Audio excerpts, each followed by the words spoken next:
Página de número 72.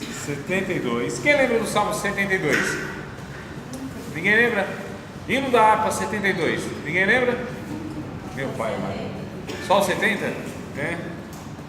Então vamos lá. Qual que é o 70, Larissa? Do cantor cristão ou da harpa? Ah, o Salmo.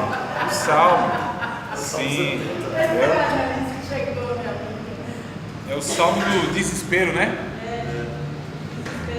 Isso conta se foi daquela jovem, né, que quando tinha 18 anos, ela orava o Salmo 40, né? Esperei com paciência no Senhor. Aí nos 25 chegou aí, né? Apressa-te em socorrer. Nos 30, aquele que vem a mim de modo algum lanço fora.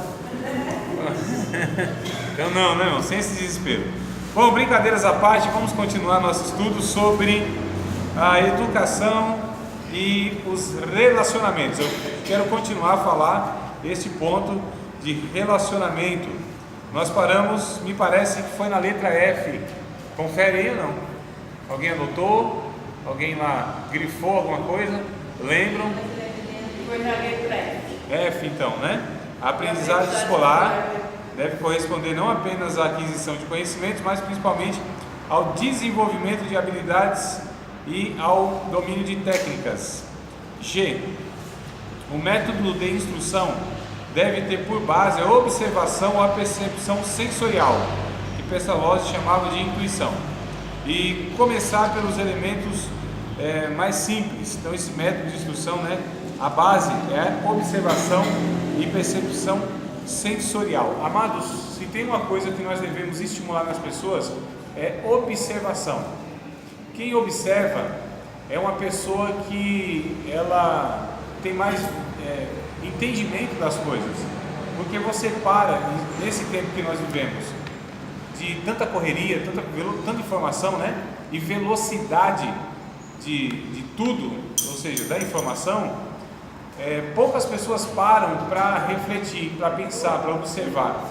É o que a gente faz aqui uma vez, pelo menos tenta fazer uma vez na semana, que é parar e observar as escrituras, observar a nossa vida, observar a vida dos outros, no sentido positivo da observação, né? Porque a gente precisa, amados, não só aprender com os nossos erros, mas é necessário e é bom que a gente aprenda com os erros dos outros. Então existem dois motivos que eu considero motivos bons para que a gente olhe a vida dos outros, né? Olha só, primeiro motivo, para que a gente olhe para essas pessoas, para que a gente saiba as dificuldades dessas pessoas, para que a gente inclusive veja o pecado nessas pessoas e interceda por elas. Então o primeiro motivo é esse, por que eu preciso observar o meu irmão, as pessoas em geral? Porque eu preciso olhar para a vida dos outros, ver a vida dos outros, no sentido positivo da palavra, para interceder por elas, para entender as suas demandas, as suas necessidades e para que eu possa atendê-las. E o segundo, então, motivo, porque eu observo a vida dos outros, é para que eu não cometa os erros que ela comete, né? Eu não preciso sentir na pele tudo que eu passo. Tem um ditado que diz que é errando que se aprende, e aí eu prefiro aprender para não errar, eu acho melhor, não é verdade? Né? Então a gente pode aprender pela vida dos outros, pelo erro dos outros. Amados, nós temos aí de igreja, no mínimo 2000 anos de história, ou seja, nós temos muitas pessoas que erraram nesses 2000 anos. Nós temos aí de humanidade milhares e milhares de anos, então nós temos registrados inclusive, né, na Bíblia Sagrada. E aí o que a gente faz? Olha, paz amado, bem? A gente deve olhar para a vida desses irmãos, desses homens, mulheres de Deus, para que a gente não cometa o mesmo pecado. O que está escrito, por exemplo, lá em 1 Coríntios capítulo 10? Vamos ver o texto, vamos observar o texto. Eu já li esse versículo várias vezes para vocês aqui, diversas vezes, e no mesmo sentido, inclusive, né? Então, 1 Coríntios capítulo de número 10, versículo de número 11, 12, tem aí uma observação muito interessante. Capítulo de número 10, olha que coisa interessante, verso de número 10 e 11, 10 e 11, ou desculpa, 11 e 12, capítulo 10 de 1 Coríntios, verso 11 e 12. Ora, tudo isso lhe sobreveio como figuras, e estão escritas para aviso nosso, para quem já são chegados os fins dos séculos. Aquele, pois, que cuida estar em pé, olhe, que não caia. Mas o verso de número 11 vai dizer, tudo isso que, se a gente ler os versículos anteriores, está falando aqui da história do povo de Israel no deserto, né? Lá com Moisés, lá no caso da murmuração que o povo teve no deserto, né? Tudo aquilo que aconteceu durante os 40 anos ali. Então, tudo isso nos sobreveio como figuras, para aviso nosso, olha, para alerta nosso. Romanos capítulo de número 15, verso de número 4. Romanos 15, versículo de número 4. Um texto que vai ser semelhante a esse na sua recomendação. Irmãos, sinceramente, se nós lêssemos mais a Bíblia, se nós observássemos mais a Bíblia, se nós nos esforçássemos para aplicar a Bíblia na nossa vida, nós sofreríamos muito menos, teríamos uma vida muito mais tranquila, abençoada, feliz, tá certo, irmãos? Muito mais. Paz, varão. Romanos 15, 4, já chega assim, varão, já lendo a Bíblia. O negócio aqui é violento mesmo, é espadada para todo lado, é espada do Espírito. Romanos 5, 4. Capítulo 15, verso 4, é assim, ó, tira da barrinha a espada e... Bora lá, amados, ânimo, vocês parecem também assim devagarzinho hoje. Aleluia, vamos lá. Oh Jesus, abençoa o professor hoje. Capítulo 15, verso 4, está escrito assim, ó: porque tudo que dantes foi escrito, para nosso ensino foi escrito, para que pela paciência e consolação das Escrituras tenhamos esperança. Então, tudo que dantes foi escrito para nosso ensino. Os registros, a vida de Davi, a vida de Moisés, a vida de Abraão, a vida de Isaac, a vida de Jacó, a vida de Isaías, a vida de Jeremias, de Ezequiel, a vida de Débora, de Sansão, de Baraque, de Jefté, dos juízes, né? A vida de um monte de gente em todo o Antigo Testamento, os grandes vultos, os seus erros e os seus acertos, eles estão registrados para benefício nosso. Tem uma frase, um pensamento que diz assim: aquele que não aprende com a lição da história tende a repeti-la. Vai fechar a porta da graça? Pode fechar. Oi? Sim, olha que coisa boa. Então, amados, o que acontece? A gente tem aí uma vasta experiência humana, né, para que a gente observe essa experiência humana e para que a gente faça o quê? Não cometa esses erros que já foram cometidos e já foram provados que não vale a pena, e já foram provados que não dá certo. Quando a gente vê hoje a situação da igreja brasileira, por exemplo, e até mundial, não é novidade nenhuma, não é um negócio assim, nossa, isso aqui está ruim agora. Irmãos, desde Atos dos Apóstolos, desde o começo da igreja, a gente já percebe lá erros que são cometidos até hoje, né? Ah, mas nunca aconteceu isso que está acontecendo, a igreja se misturar com política. Quer dizer, não conhece a história da igreja então, no quarto século, ano 312 para 313, o que Constantino fez, e outras mais épocas, né, da história. O que nos falta na verdade é conhecimento, o que nos falta na verdade é essa observação, tá certo? Essa meditação, reflexão. Então o que a gente precisa fazer é isso, é observar as coisas, estar atento, ser gente que é preocupada e está engajada diariamente em viver uma vida melhor, né? Em estar de fato melhorando como ser humano. Cada um de nós temos esse desafio de melhorar como ser humano, melhorar como esposo, melhorar como esposa, melhorar como mãe, melhorar como pais, melhorar como filhos, melhorar como cristãos, melhorar como vizinhos, melhorar como amigos, melhorar como cunhado, como sogro, como sogra, melhorar como ser humano, como profissional, né? Melhorar em todos os sentidos, nos aperfeiçoar, ser amadurecido em tudo que a gente faz, porque só cabe, irmão, só cabe a excelência no reino de Deus. Que a gente, né, estava falando inclusive no comecinho off aqui, né? E o que acontece? Quando a pessoa se contenta em fazer um negócio assim, meia boca, um negocinho assim, é para Jesus, assim, vamos, né? Para Jesus. Sim. Você acha que Deus vai cobrar isso de nós? Eu não tenho dúvida, Não, mas vamos colocar a igreja em si, os líderes em si, eles só cobram o aperfeiçoamento do crente como obreiro. Né? Ou ainda se fosse, estava bom, viu, Angela? Não, eu estou falando assim, sabe por quê? Porque, tipo assim, eu conheço pessoas que batem na esposa, mas o pastor está tudo bem. Tá Ele erradíssimo. continua pregando, Não, isso é ele absurdo. continua sendo pastor. Isso é absurdo, né? Então, mas o pastor dele passa a mão. Não, é absurdo. Então quer dizer que ele fique com a capa dele de obreiro, de pastor, e que meta a pancada da esposa em casa.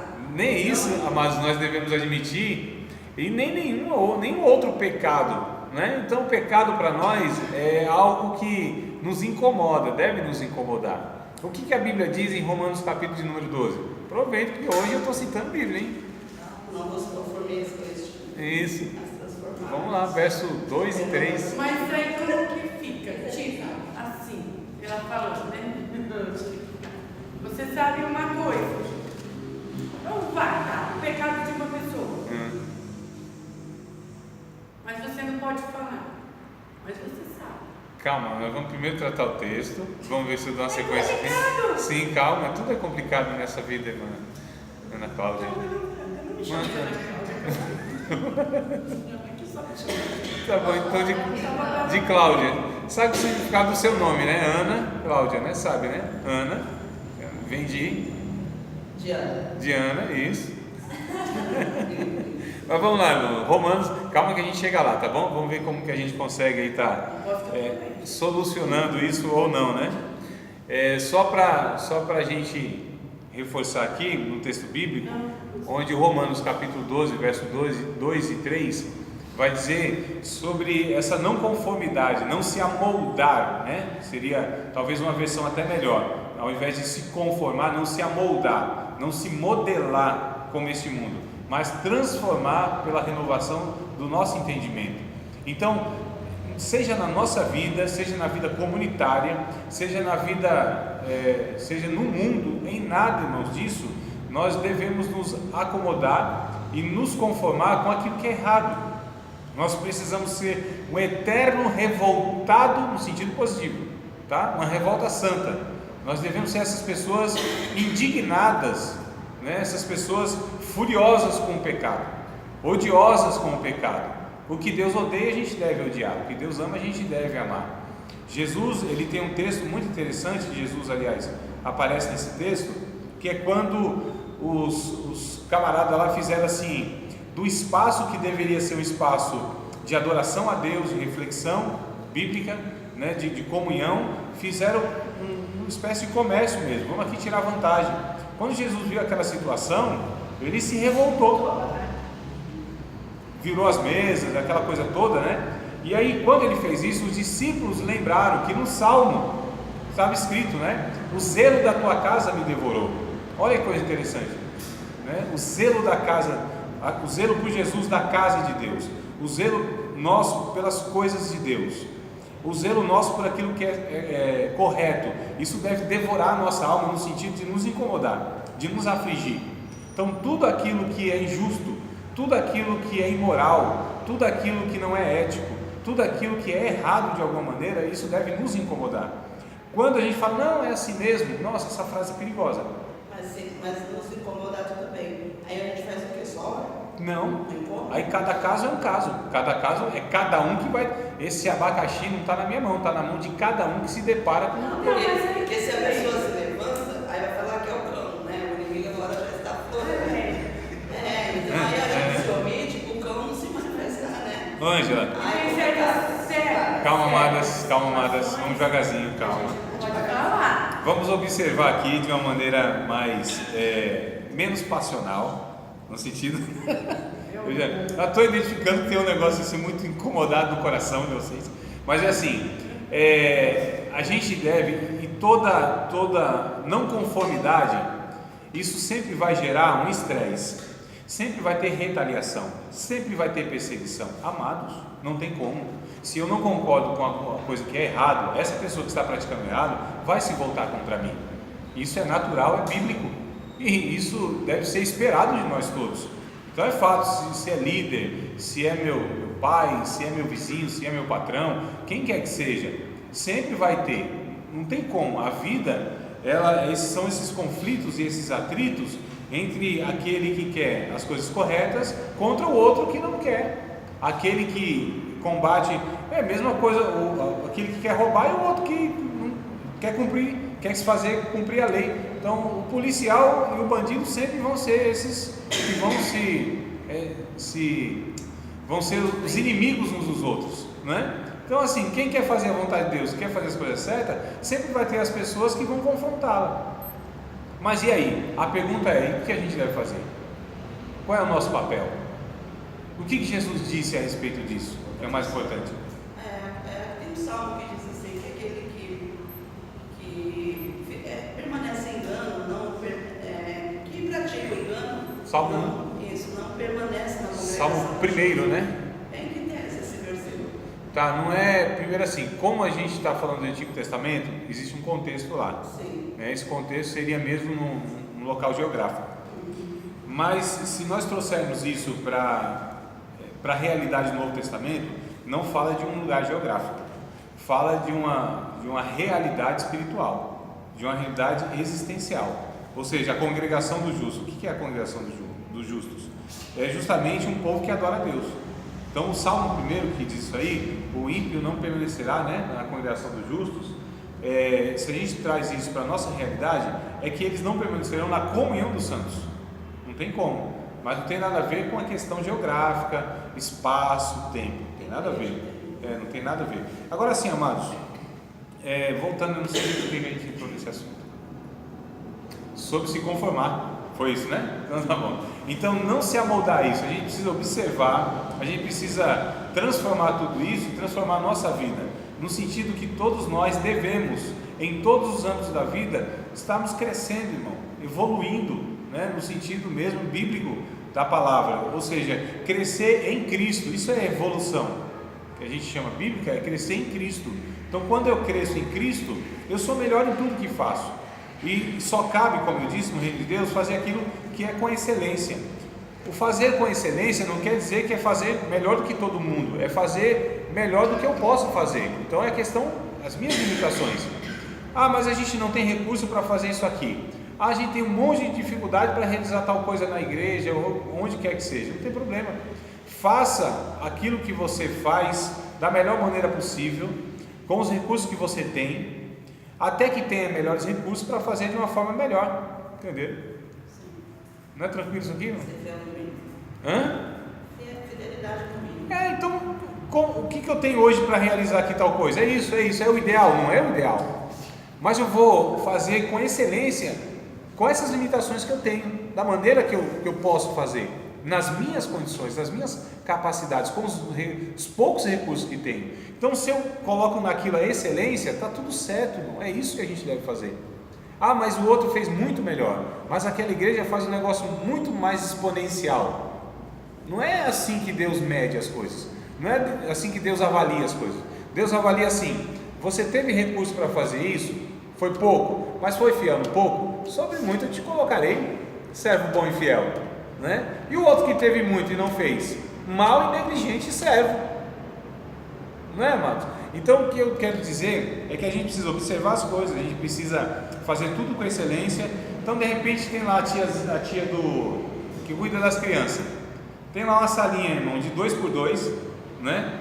Umas cadeiras lá, tudo complicada, tudo furando o bumbum das crianças, as madeiras, não tem nenhum quadro direito, improvisa lá, giz, né? Só Deus sabe onde que arruma giz, folha nem tem para desenhar, um espaço com mofo, um negócio assim ruim o ambiente, não tem muito recurso, mas ela vai precisar fazer o máximo que ela pode ali, e lógico, fazendo e também orando a Deus para que aquilo melhore. Mas enquanto não melhora, como diz as irmãs, A gente vai fazendo, né? Até que as coisas melhorem. Não é assim, amados? Então vamos fazer o seguinte: a gente precisa observar a nossa vida, observar a realidade, tentar mudar a realidade com aquilo que a gente pode fazer. Então compete a nós mudar aquilo que compete a nós mudar, não que o outro. Então eu também não posso interferir na vida do outro. Agora cabe a mim, eu faço, né? Diz respeito a mim, então eu realizo. Isso depende de mim, então eu vou me engajar nisso. O que eu posso fazer de excelente é isso, então é isso que eu Mas tenho. Como pode dizer, coisas mais materiais que está dentro, mas a gente fala assim, as coisas mais visíveis. Você fala, não se conformar. Em tudo, não é só no âmbito material, em tudo. Ele falou que o erro do irmão fica no abacaxi da sua mão. Não, assim, amados, veja bem, o que vocês estão colocando é de repente confrontar o erro em outro irmão, em outra pessoa, né? Claro que a gente vai sempre sofrer essa questão do confronto. Então, se eu falo para, só um exemplo, viu, Léo? Só um exemplo. Ô, Léo, você está errado, você está fazendo negócio, está errado. Você acha que ele vai assim, de boa? Não. Ô, meu amado, você foi usado por Deus para me alertar, me abençoar. Deus te abençoe e te guarde. Claro que não. O orgulho humano, não é? Essa questão mesmo que ninguém gosta de ser confrontado, ninguém gosta de ser corrigido.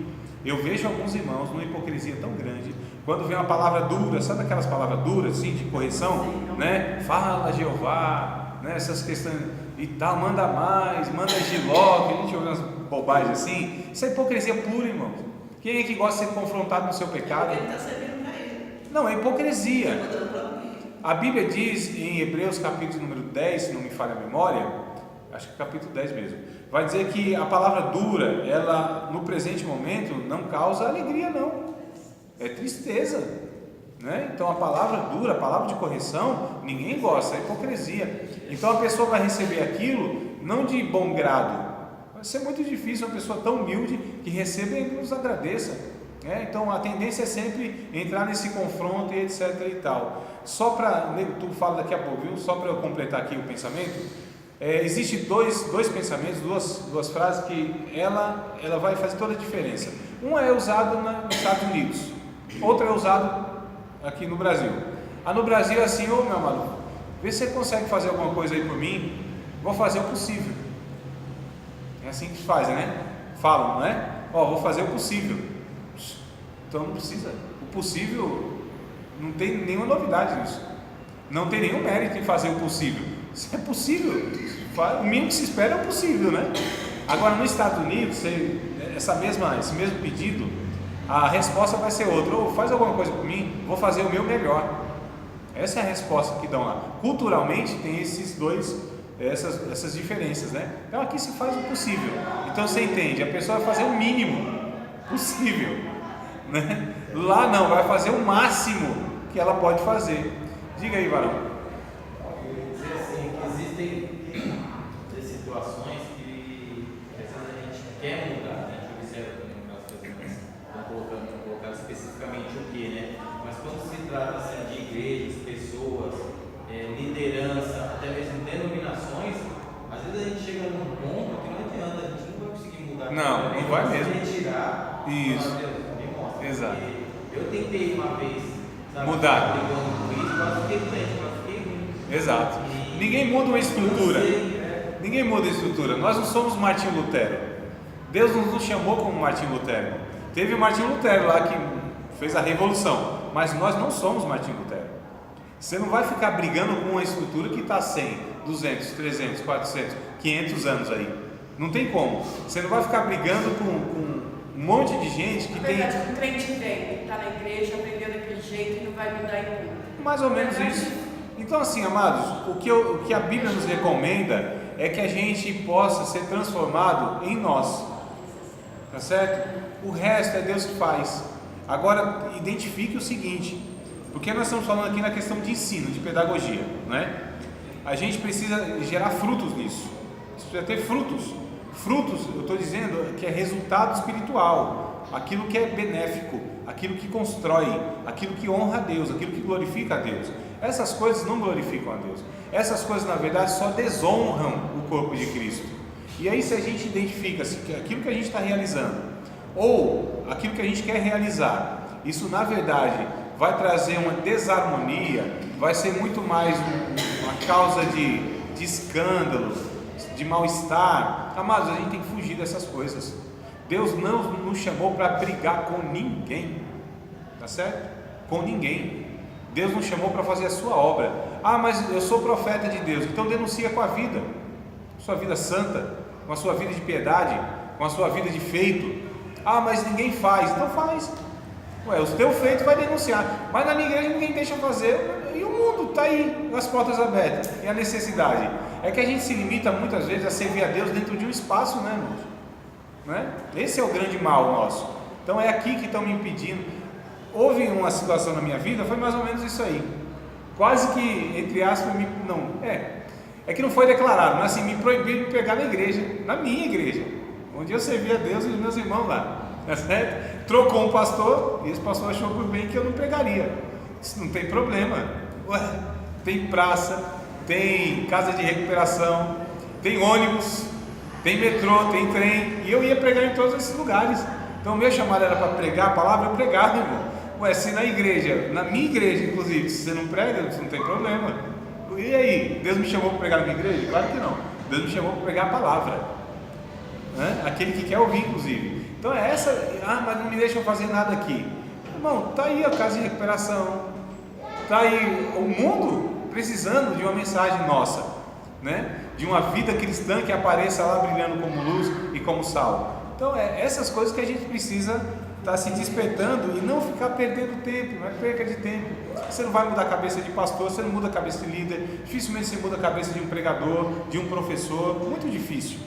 É muito. Mas dentro do contexto que você está falando, e dentro das lideranças que a gente vê dentro das nossas denominações, ninguém, estou falando liderança, os líderes, eles não se preocupam com o bem-estar, com o colocar dos obreiros. Professor, quer queira, quer não, quando um obreiro anda, quando uma liderança governa assim a igreja de uma forma exemplar, tudo vai bem. Mas quando ela tem uma visão que ela não se preocupa do obreiro como pai, não se preocupa do obreiro como, de repente, um servo, né, um funcionário, ninguém prega sobre isso, ninguém. Aí quando acontecem as coisas da vida, coloca toda a culpa no diabo. Mas você não vê, professor, pergunta aqui aos irmãos, os irmãos não sei se são obreiros ou se não existe. Não existe essa preocupação dos líderes. Está muito ruim. É só cobrança como obreiro. É tipo aquele negócio, na igreja, por exemplo, né? Mulher sai como de calça. É essa modo de dizer. Ó, eu estou identificando um negócio, vocês estão andando com gente muito ruim, lugar muito ruim. Porque veja bem, calma, deixa eu falar para vocês um negócio. Eu conheço, eu congrego, eu tenho um pastor, e eu conheço diversos outros pastores e irmãos que são homens de Deus, que fazem as coisas de Deus, que é gente boa. Então assim, amados, sempre se destaca esses ruins, esses maus. Se nós estivermos gastando o nosso tempo focando nisso, a gente vai fazer o quê? A gente vai ver toda essa coisa errada, isso vai desgastar a gente, é fato, e a gente vai gastar muita energia nisso. Quando o Neemias estava realizando uma obra, ele entendeu que aquela obra era importante, era para Deus, foram chamar ele, né? Vem congregar com a gente. Ele disse, não, eu não posso, eu estou numa grande obra, eu não posso perder tempo com essas coisas. Então assim, eu já me desgastei e muito, né? Nesse embate, nesse combate assim, né? Olho no olho, assim, esse confronto. Mas eu percebi que eu estava gastando muita energia, muito tempo, sabe? Nessas coisas, às vezes muito tempo de oração, mas aquilo não ia levar a nada. E eu estava querendo colocar a mão em coisa que Deus nem me disse para colocar a mão. O que eu fui fazer então a partir dessa compreensão? Eu fui fazer a obra de Deus, eu fui pregar para quem quer ouvir, eu fui ensinar para quem quer aprender. Então, para mim é muito simples assim. O nego falou um negócio interessante, ó, não dá, não altera nada. Não, vai para outro lugar, pelo amor de Deus.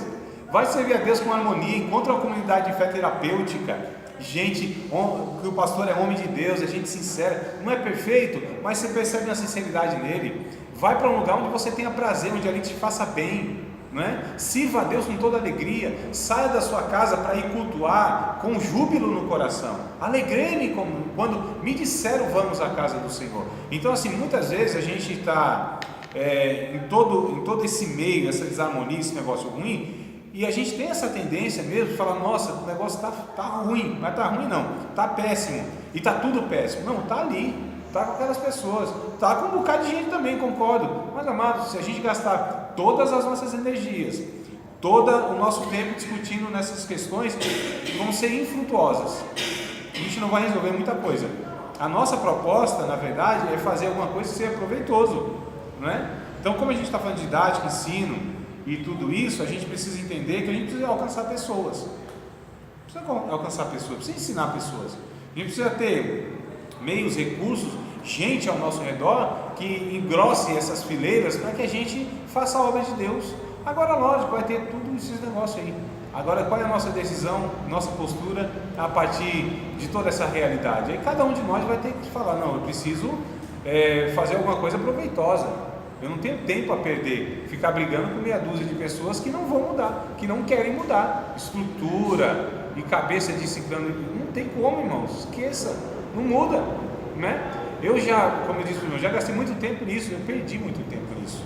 E hoje eu não perco mais, eu não tenho nem paciência mais para chegar no camarada e falar, ó, pastorzão, seu mercenário, né, seu herético, e você está fazendo tudo errado, e você quer manipular. Irmãos, eu não tenho energia para isso.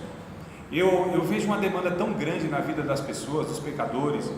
Eu vejo uma necessidade tão grande de irmãos que querem aprender como vocês e outros mais. Eu vou gastar energia nisso. É nisso que eu... A gente tem que se fazer de cego, né?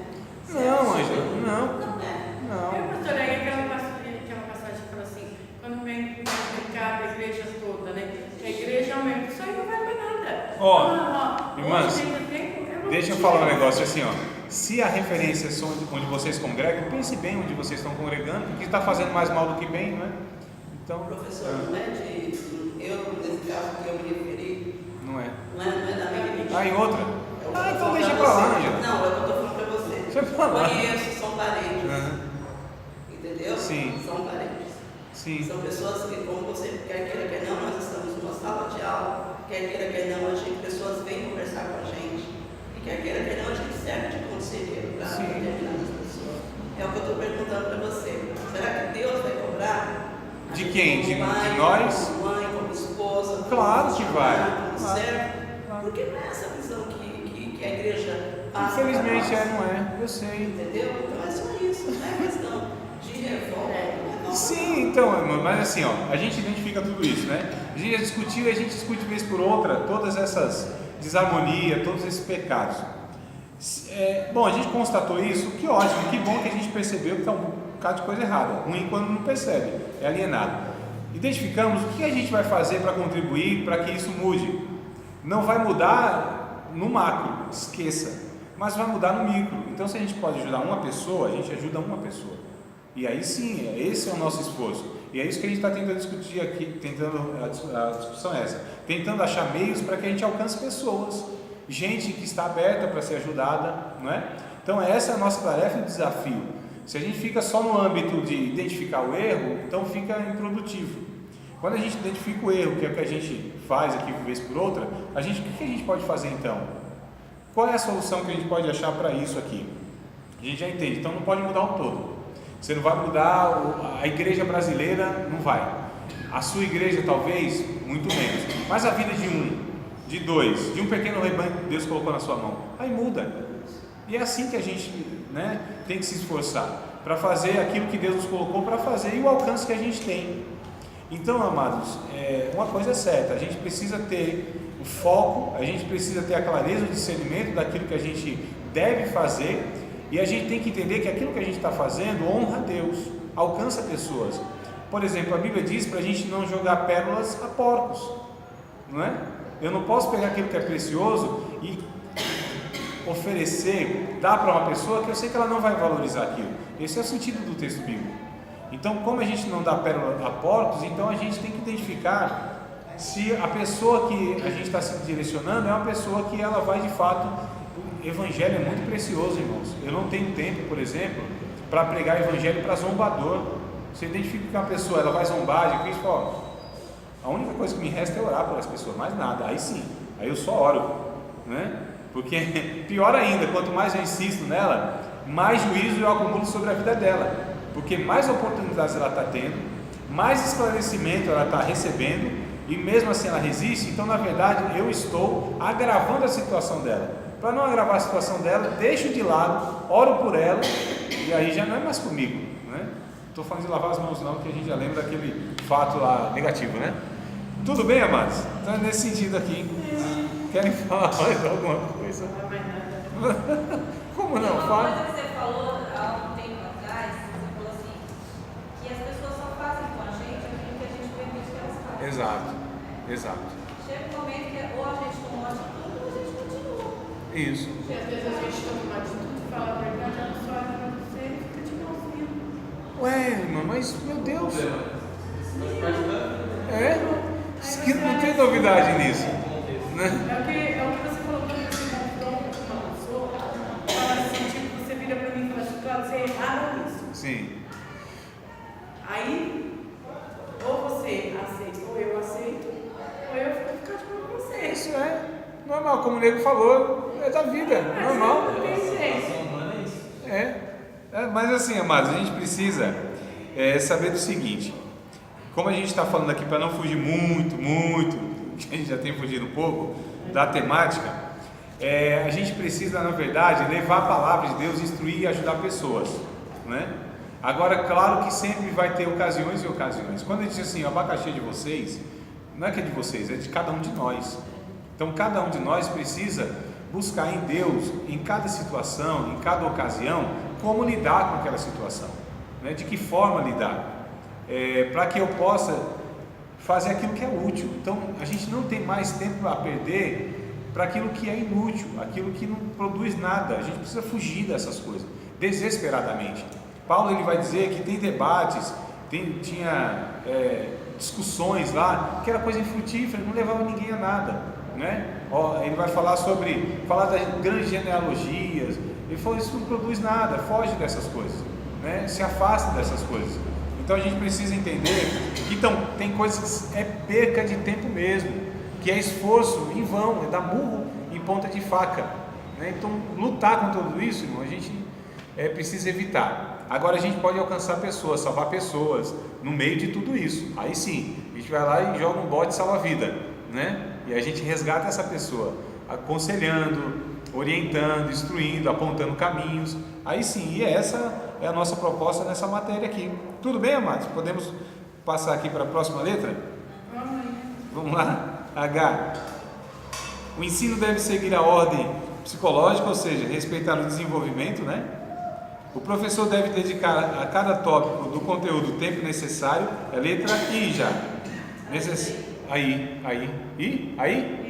Não, aí. E aí? Tá tudo certo? Então vamos lá. O professor deve dedicar. Está acompanhando? Irmã Ana Cláudia. Tá bom, Ana Cláudia só. Pronto. Então o professor deve dedicar a cada tópico do conteúdo o tempo necessário para assegurar que o aluno domine inteiramente, como são atuais os princípios educacionais de Pestalozzi. E, no entanto, eles foram formulados no século, olha só, no 18 e no começo do 19, né? A gente tem uns 200 anos aí, mas é tudo muito atual. Então, o professor deve dedicar a cada tópico do conteúdo o tempo necessário para assegurar que o aluno domine inteiramente. Vale aqui uma observação. Irmãos, a gente precisa reservar tempo e tempo de qualidade. O que quer dizer tempo de qualidade? Tempo de quantidade, né? Então uma coisa não pode desassociar da outra. Quando eu dou tempo de qualidade, também precisa ter quantidade nesse negócio. O ensino requer o quê? Tempo e tempo de qualidade. A gente precisa dar o melhor no ensino. A gente precisa... porque assim, a gente não tem essa paranoia de querer falar um monte de coisa, de querer encher a cabeça das pessoas de informações. Se a gente consegue ensinar uma única verdade bíblica para uma pessoa e aquilo é carregado na vida dela para o resto da vida, está ótimo, né? Está ótimo. O que acontece com muitos professores, pregadores, às vezes quer falar tanta coisa, mas não ensinou nada, não foi objetivo em nada. A gente precisa dedicar tempo, inclusive. É por isso que a pregação, o ensino requer tempo. Quanto mais, melhor.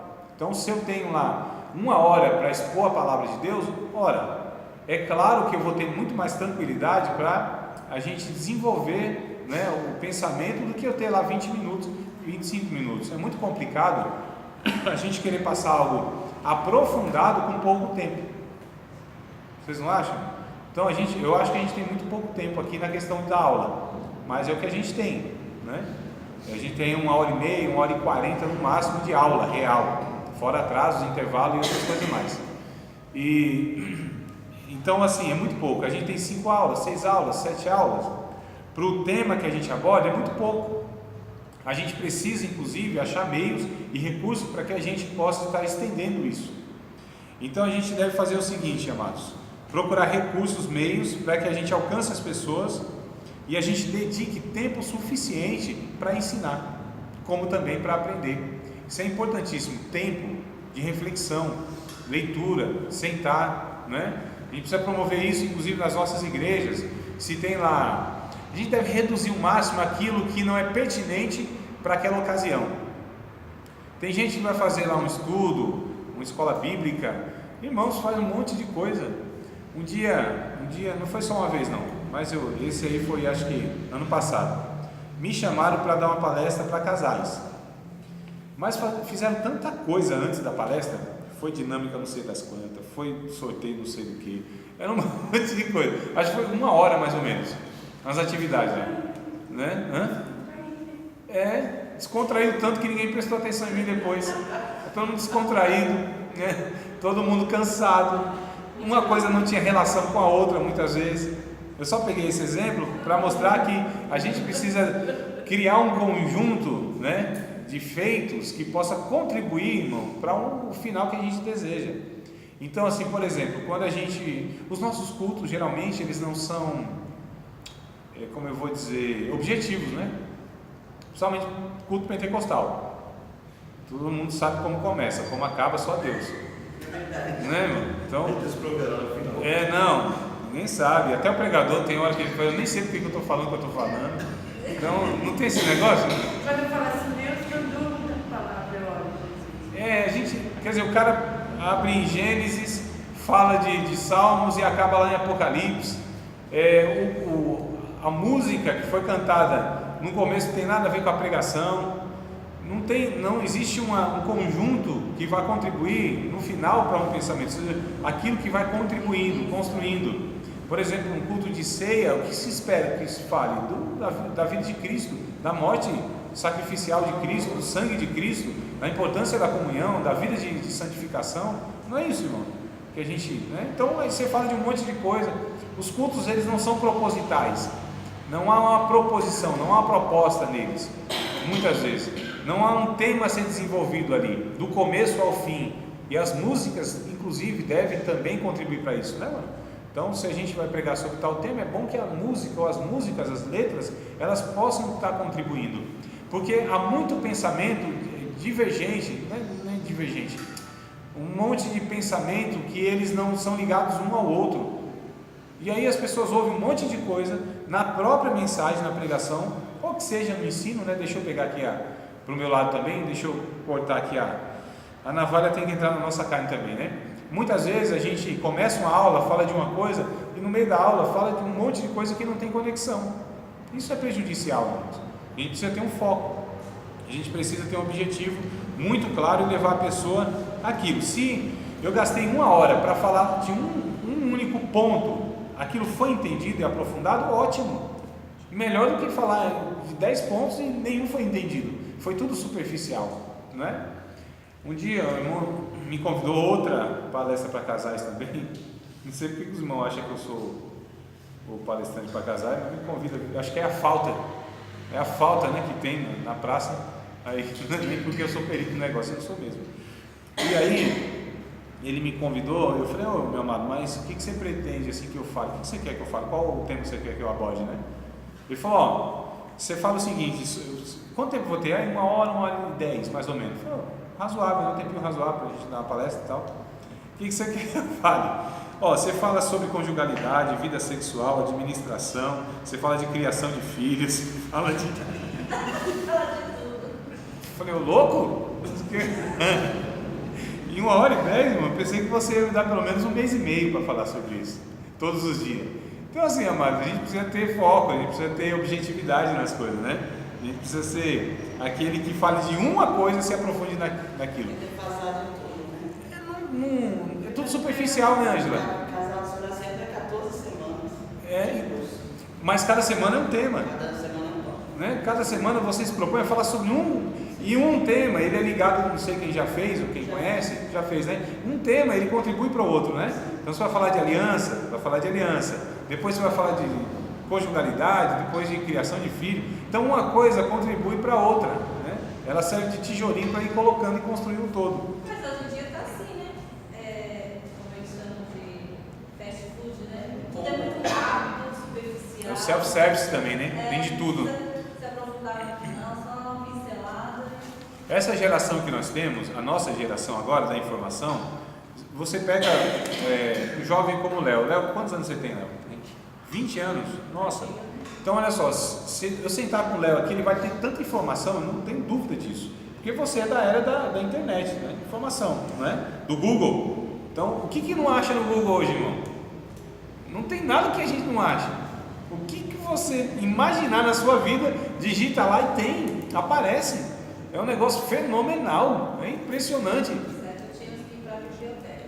Não, mas não achava tudo, porque aquela biblioteca era limitada, né? Se lá tivesse seus 8, 10 mil livros, mas era bem possível que lá não tinha aquele assunto, aquele ponto que a gente queria. Mas hoje o Google, essa geração, tem tanta informação que é coisa inimaginável, é coisa assim que é absurda. Mas a gente pega, não estou nem pegando o seu caso não, Léo, mas a gente pega um jovem então dessa geração que tem informação aos montes e sabe de um monte de coisa, aí pega ela, senta e fala assim, disso aqui, ó, vamos se aprofundar nisso aqui. Acabou, é limitadíssimo. Então sabe de tudo superficial. Se você quer se aprofundar, sabe de política, sabe de economia, sabe de um monte de coisa, mas vai se aprofundar. Pega o tempo e fala assim, então vamos conversar sobre isso. Só tem meia dúzia de palavras. É a mesma coisa, muitas vezes a gente quer falar sobre tudo, uma igreja que quer fazer tudo, não faz nada. Uma pessoa que quer fazer tudo na igreja, não faz nada contento. Eu acredito, irmão, que é um desafio enorme nós abraçarmos uma causa, uma só. Para mim, um desafio enorme. Imagina se as pessoas querem fazer tudo. Eu já fui assim também. Eu bati o escanteio e saía correndo para cabecear. Eu queria fazer tudo. Eu já fui tesoureiro na igreja, líder de jovens, já dei aula para adolescente, para criança, já fui porteiro, já trabalhei em casa de recuperação, já trabalhei com a Jocum na rua, já entreguei sopão e roupa para morador de rua. Eu fiz tanta coisa já, vocês não imaginam, na igreja, e que às vezes era tudo simultaneamente. Agora pergunta se eu me aprofundava, se isso de fato muitas vezes teve resultado na vida de pessoas. Muitas vezes não, né? O desejo, eu sei que o desejo tem, mas eu já aprendi, eu não faço mais isso.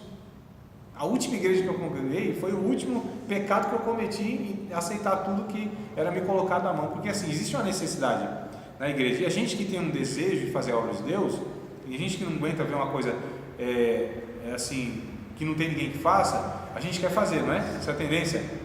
Aí você é disposto, então vão jogando em cima de você tudo, né? O fulano faz, então você pode fazer, faço. Você pode fazer, faço. Você pode fazer, faço. Eu trabalhei numa empresa que era assim, eu tinha uma função, aí a minha superior, ela disse, André, faz isso aqui também? Eu falei, faço, pode deixar. No outro dia, você faz isso aqui também? Faço, pode deixar. Isso aqui também você pode fazer? Posso, eu faço sim. Quer dizer, eu tinha uma função, eu estava fazendo 4, 5 atribuições que não era pertinente à minha função. O que aconteceu? Eu estava me sobrecarregando. Aí não tem como, sobrecarregado você vai negligenciar alguma coisa, vai deixar de fazer alguma coisa. Aí falou, você não fez isso aqui, e foi cobrar de mim. Eu falei, mas calma aí, isso aqui não faz parte da minha atribuição, mas eu aceitei fazer. Quem foi o errado? Eu, não é? Que queria fazer um monte de coisa ao mesmo tempo e nem era ligado àquilo que era a minha função principal. Então assim, amados, se eu sou presbítero, eu vou presbiterar. Qual é a função? Quais são as atribuições do presbítero? Essa e essa. E é isso que eu vou fazer. Faça isso com excelência. Louvado seja Deus. Não queira abraçar o mundo, fazer tudo, porque quem quer abraçar o mundo não faz nada. Isso é verdade, né? Então a gente precisa ter esse foco aí e essa consciência de que se é para a gente fazer algo que é simples, faça na sua simplicidade, mas faça com excelência. Quem deseja o episcopado? Excelente obra deseja. Se a obra é excelente, só resta fazer com excelência aquilo que a gente vai fazer, por mais simples que seja. Por uma coisa só, mas você só faz isso? Não, só faço isso não. Isso eu considero uma excelente obra, eu vou fazer com excelência, não é? E é melhor a gente ser lembrado pela excelência que a gente fez uma coisa simples, do que ser conhecido como fez um monte de coisa de uma forma relaxada, que é o que acontece com muitos de nós, por querer fazer um monte de coisa. Então, ensino, se dedique ao ensino, a Bíblia diz, quer ensinar, se dedique ao ensino, é ensino, não queira fazer outra coisa, não queira ser um evangelista, é ensino. Ah, mas eu vou fazer, eu tenho habilidade para fazer isso. É aquele músico, né?